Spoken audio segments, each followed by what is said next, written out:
Audio Jungle.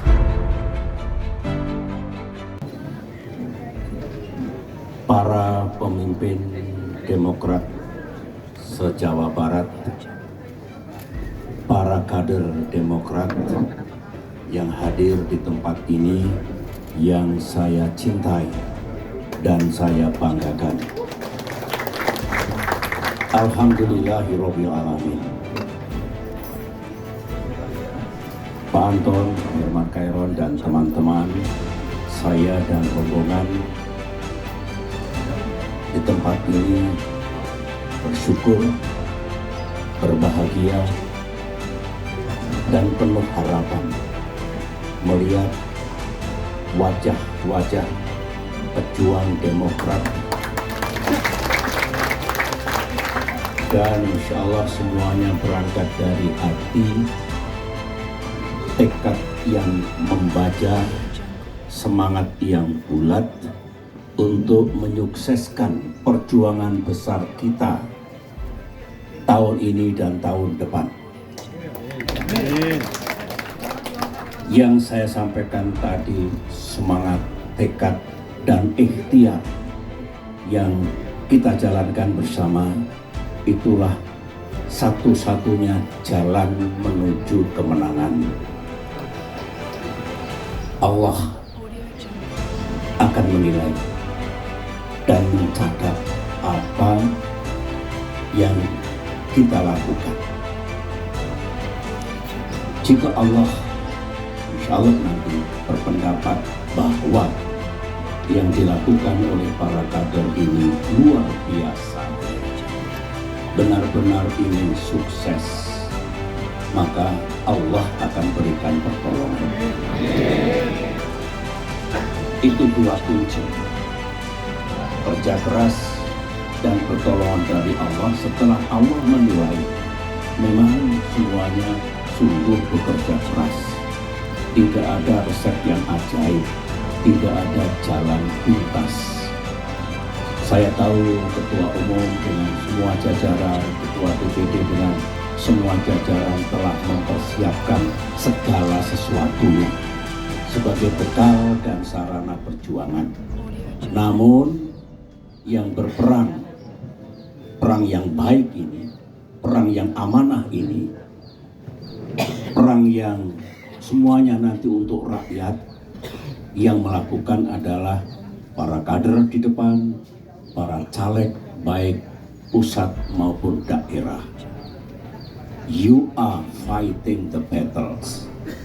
Yang bertempur di situ adalah saudara semuanya, para kader semuanya. Kita bertempur baik-baik, dengan cara yang baik, dengan niat yang baik, karena tujuannya baik, melakukan sesuatu di masa depan untuk rakyat yang kita cintai. Saya hanya ingin berbagi cerita sedikit, Pak Anton, Pak Herman Kairon. Cerita saya ini mungkin sekembali para kader dari tempat ini di tengah malam bisa direnungkan. Cerita saya sederhana. Tahun 2004 dulu, ketika dilaksanakan pemilihan presiden, ada 5 pasang capres-cawapres, ada 10 orang yang berlaga pada tahun 2004 dulu. Pertama adalah Ibu Megawati, Presiden incumbent, yang didampingi oleh Kiai Haji Hasyim Muzadi, pimpinan PBNU. Yang kedua adalah Bapak Hamzahas, Wakil Presiden incumbent, yang didampingi oleh Letnan Jenderal Ulangi Jenderal TNI Agung Gumelar. Yang ketiga, Pak Amin Rais, tokoh reformasi, yang didampingi oleh Pak Siswono Yudhohusodo. Yang keempat, Jenderal Wiranto, mantan Panglima TNI, mantan Menko Polkam, yang didampingi oleh Bapak Solahuddin Wahid, adik kandung Gus Dur. Itu kaliber berat semua. Senior-senior saya lebih dikenal oleh rakyat kedelapan tokoh itu. Yang kelima baru saya dengan Pak Yusuf Kala. Dari sisi itu sebetulnya pantas kalau dulu awalnya banyak yang tidak percaya kalau saya bisa memenangkan pemilihan presiden waktu itu.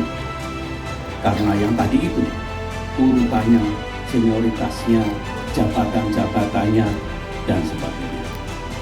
Tetapi saya dengan didampingi almarhumah Ibu Ani Yudhoyono waktu itu berangkat dari Bismillah, mohon pertolongan Allah. Yang saya lakukan berbulan-bulan, pagi, siang, sore, dan malam adalah bertemu saudara-saudara kita rakyat Indonesia di seluruh Jawa, di seluruh Indonesia. Lelah sekali.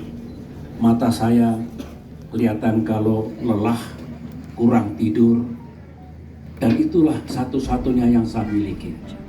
Karena saya kalah. Kalau dikaitkan dengan yang lain, saya hanya keluar masuk di lorong-lorong, di pasar, di toko, di sawah, di semua tempat. Saya bicara dengan saudara-saudara kita. I talk to them. Saya bicara dengan mereka. Bicara saya mungkin 1 menit atau 2 menit, ganti lagi. Sangat melelahkan. Tetapi memang harus saya lakukan. Saya mengatakan, Bapak, Ibu, nama saya sebutkan, saya salah satu calon presiden. Insya Allah, kalau Tuhan menakdirkan saya menjadi presiden nanti, inilah tugas saya. 1, 2, 3, 4. Ya, bikin Indonesia makin damai, bikin rakyatnya makin sejahtera, bikin negaranya makin adil, demokrasi kita juga jalan. Hanya itu. Setelah itu saya mendengar apa yang Bapak Ibu rasakan. Inginnya apa, harapannya apa. Ratusan tempat dalam 1 minggu. Bisa dibayangkan kalau kampanye 4 bulan. Hanya itu. Saya tidak punya teori lain. Setelah dijelaskan tadi oleh mulai dari Ketua Umum sampai semua, termasuk Pak Herzaki yang menjelaskan, itu bagus semua. Tapi pada akhirnya, seperti yang saya lakukan dulu, rakyat disapa, rakyat ditemui, ada bayi digendong, ada anak kecil dicium pipinya, dielus kepalanya anak-anak sekolah SD itu. Hanya itu. Tidak ada resep ajaib, tidak ada jalan pintas. Hanya itu.